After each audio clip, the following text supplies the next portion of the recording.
Alors, vous avez remarqué quelque chose, donc InDesign n'avait pas assez de place pour mettre tout le texte qu'on a collé, et il a créé des pages supplémentaires. C'est ennuyeux, parce que c'est une fonctionnalité qui peut être perturbante.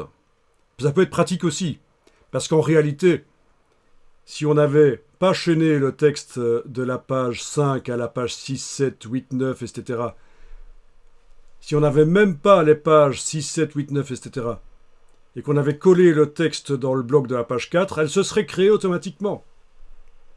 Il faut le savoir, ça peut être utile. Donc tout le boulot de chaînage de blocs qui viennent du gabarit, c'était... Il y avait une solution pour ne pas devoir la faire. C'était juste de faire confiance à InDesign, qu'il est réglé pour... quand on colle du texte là dans un bloc chaîné et qu'il n'y a pas assez de place pour le mettre dans les pages 4 et 5, il va créer le nombre de pages qu'il faut. Donc vous pouvez retenir dans un coin de votre tête que ça marche comme ça dans InDesign.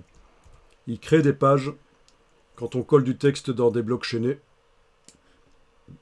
dans un bloc qui est chaîné à un autre et qui est dans le gabarit. Alors ici, on va faire édition annuler, coller le texte.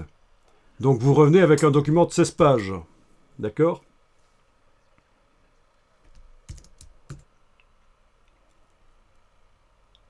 Alors on va aller dans les préférences de InDesign. Donc vous allez, si vous êtes sur PC, dans le menu édition préférences. Si vous êtes sur Mac, vous allez dans InDesign préférences. Je vais dans les préférences générales ici pour commencer, mais ce n'est que ma porte d'entrée dans les préférences.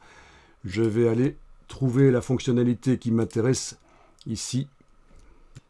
Alors, ce qui nous intéresse, c'est les préférences texte. Et ici, vous avez la fonctionnalité qui ajoute des pages automatiquement s'il en manque quand on fait du collage.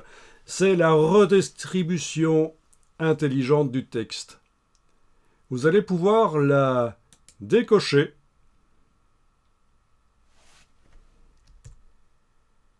OK. Du coup, quand vous allez sur la page 4 avec votre curseur texte qui clignote là sur la page 4 en haut à gauche et que vous collez le texte à nouveau, celui qui vient de Wikipédia et qui est toujours dans le presse-papier, il n'y a pas de raison, il y reste tant qu'on ne va pas aller copier autre chose qui va chasser ce qu'il y a dans le presse-papier. Donc édition collée ou CTRL-V sur le PC, commande-V sur le Mac. Là, votre document reste un document de 16 pages. Et ça peut être pratique quand on veut garder la structure du document et ne pas avoir des pages qui s'ajoutent toutes seules et on ne comprend pas pourquoi. Parce qu'on a été décoché la fonctionnalité qui ajoute des pages automatiquement quand on colle un texte et qui n'a pas assez de place pour le montrer.